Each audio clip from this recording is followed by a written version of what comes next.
Saudara sekalian, baru saja Presiden memimpin rapat internal kabinet yang dihadir oleh 19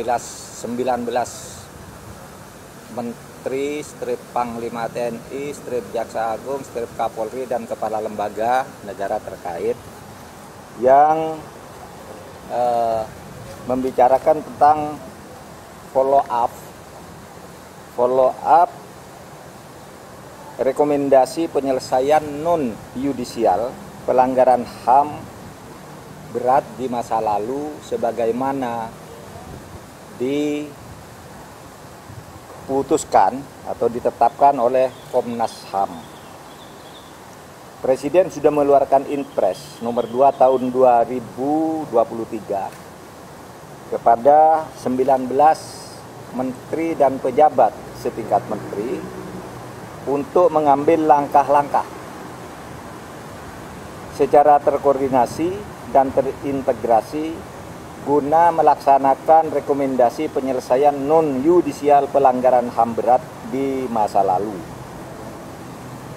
Ini ditekankan bahwa rekomendasi ini adalah menitik beratkan perhatiannya pada korban, bukan pada pelaku pelanggaran HAM berat di masa lalu.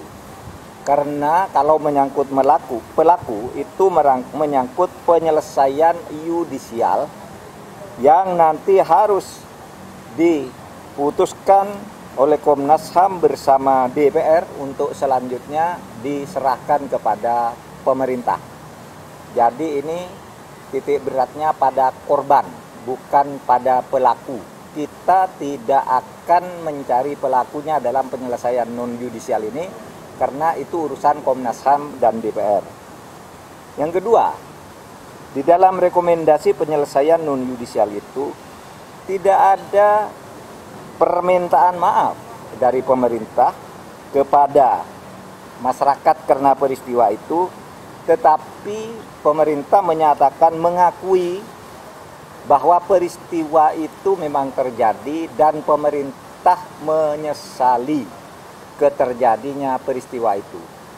Jadi tidak ada permintaan maaf dan tidak ada perubahan status hukum terhadap peristiwa-peristiwa masa lalu, yaitu misalnya TAP MPRS nomor 25 tahun 66 tetap itu berlaku sebagai ketetapan yang tidak diubah.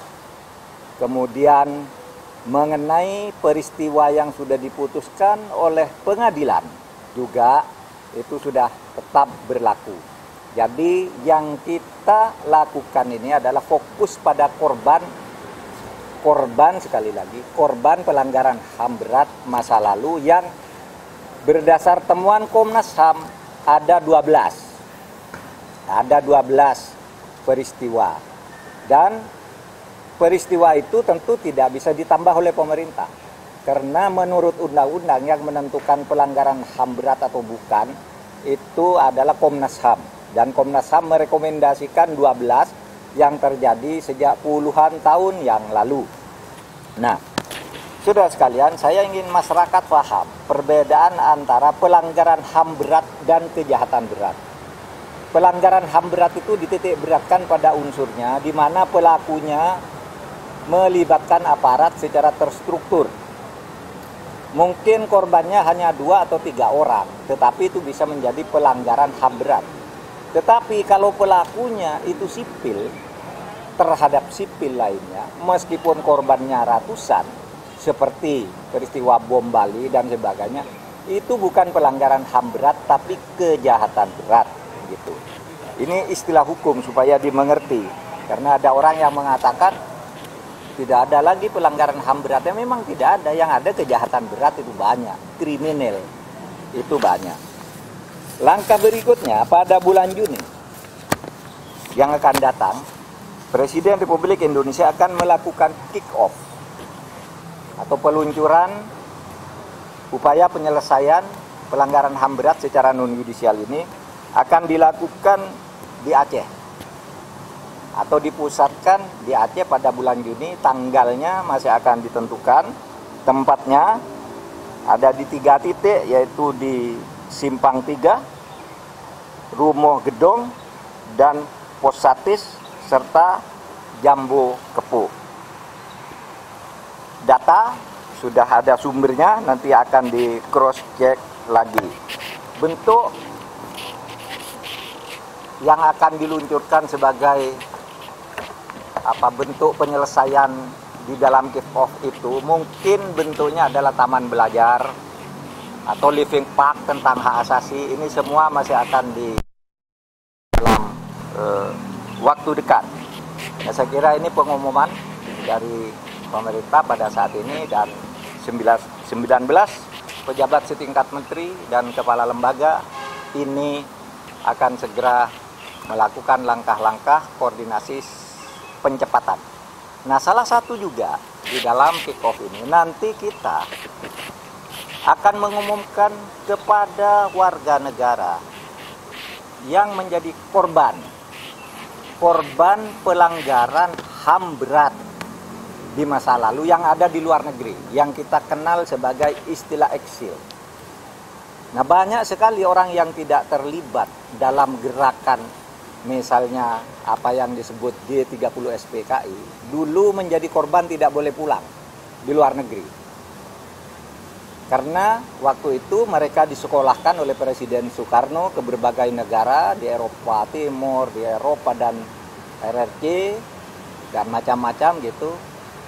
Begitu mereka selesai, ternyata terjadi peristiwa G30S sehingga tidak diizinkan pulang pada waktu itu. Nah, mereka ini masih ada beberapa di luar negeri, nanti akan kita undang. Mereka ini bukan anggota PKI. Mereka ini korban karena disekolahkan lalu tidak boleh pulang. Saya ingin beri contoh. Presiden Habibie ini adalah salah satu korban peristiwa tahun 65. Beliau tahun 60 bersekolah ke Jerman. Tahun 63 lulus master, lalu melanjutkan doktor.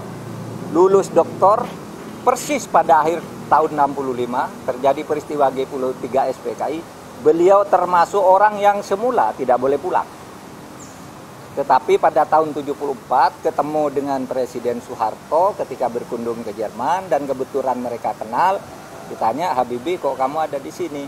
Saya tidak boleh pulang, Pak. Lalu kenapa? Ada kebijakan.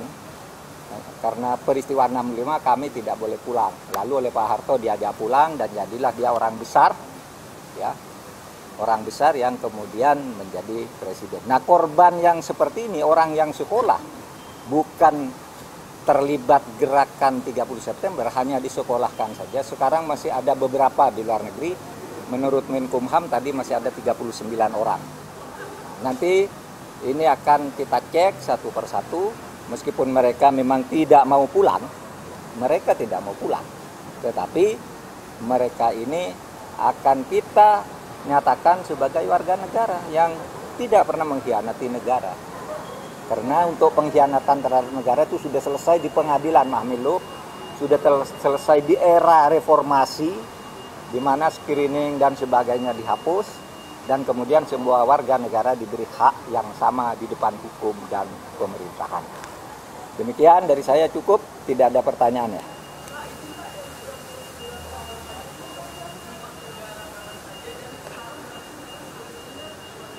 Ya, warga negara asing ada di Rusia, ada di Praha, ada di Kroasia, ada di berbagai negara, ada di Belanda. Ini tersebar-sebar. Mereka umumnya sebenarnya udah ditawari pulang dulu waktu zaman Presiden Gus Dur, kemudian Presiden SBY, Presiden Megawati sudah difasilitasi, tapi mereka sudah tidak punya keluarga di sini, asetnya sudah habis, mereka sudah kawin-mawin di sana. Ada yang jadi profesor di sebuah universitas di Rusia karena dia tidak boleh pulang. Tetapi mereka ini hanya ingin dinyatakan mereka bukan pengkhianat, mereka belajar, disekolahkan secara resmi oleh negara. Itu yang disebut orang-orang eksil karena peristiwa tahun 65. Oke, makasih.